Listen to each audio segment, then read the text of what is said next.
Hello, genealogists. This is Craig, and this is Just Genealogy. And it's time for another Quips and Tips. Tips and Quips. I never can keep that straight. There's so many things I can't keep straight anymore. So, one of the things I have to keep straight is the knowledge that I must wear glasses in order to read now. And so I wanted to pull a quote out of the problem-solving side of this book that said, genius is not so much a matter of making great discoveries, it's seeing the connections between small things. And of course, that statement is anonymous, which means somebody somewhere made it up. But I think it's true. And the reason I say that, I don't really care about the genius part. For a genealogist, being able to take all the tiny little pieces and being able to see how they interconnect is most important. And knowing what pieces attach to the pieces that you have that you do not have is so very important. Remember that every puzzle is like a giant big jigsaw puzzle. And the only way we solve them is by knowing what we have and what we know, and how can we add to what we have and what we know based on what we have and what we know. So if there's genius associated with genealogy, that genius is the ability to look at a record and know what caused that record to come into being, and therefore what its precursors were, and what records will be created by this record, or what its successors are, and the ability to know where to find those to go and get them. And those precursors will end up with precursors, and those successors will end up with successors. Because every record has a precursor and every record has a successor. If you don't know what the precursor is or the successor is, it's just because you don't know it yet.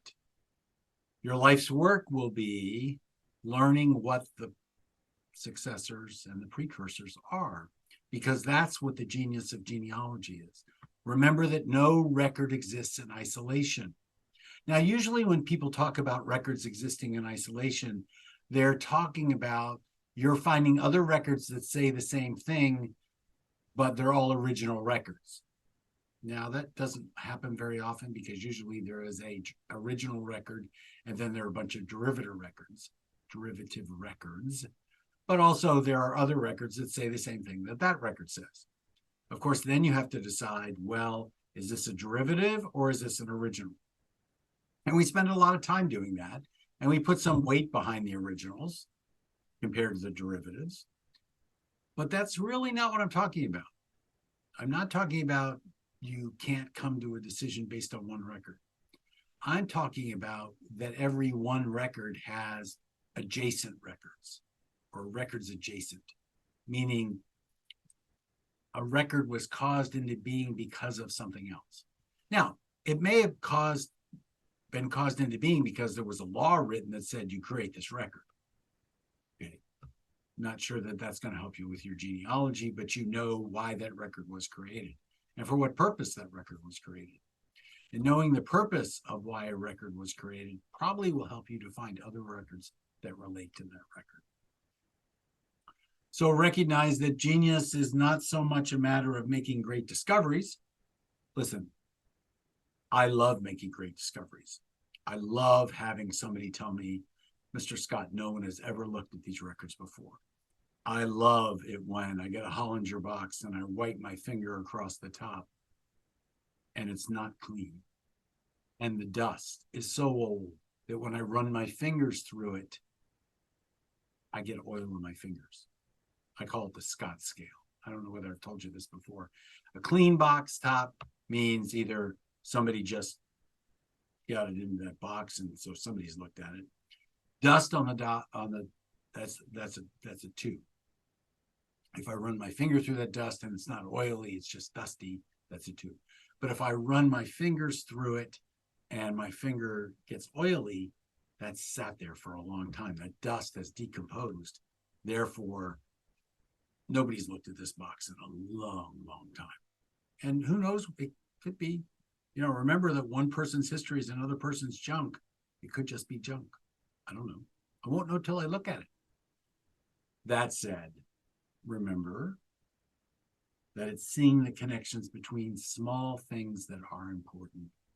In genealogy, it is the little clues that will overcome the brick walls. If they were big clues, you wouldn't have the brick wall. So little tiny things, such as, for example, well, what church did they go to? Very few genealogists or very few people doing genealogy bother to collect the information about what church they belong to. Very important. Little things like, did they have military service? And I'm going to do a talk fairly soon on why I can't find a compiled military service record. I don't think I've done that before. It's getting very confusing for me in regards to what I've done and what I haven't done, because there have been so many of these videos. I just enjoy doing them so much. And I've never been so tired in my entire life. So Anonymous again said, genius is not so much a matter of making great discoveries. It's seeing the connections between small things. Anonymous, that was on page 79. And I just saw the quote I'll do the next time when it comes to this. Remember, you can get your copy of Tips and Quips with a discount code. I forget what it is. I'll put it in the description. It's still good. Thank you so much. I will see you tomorrow.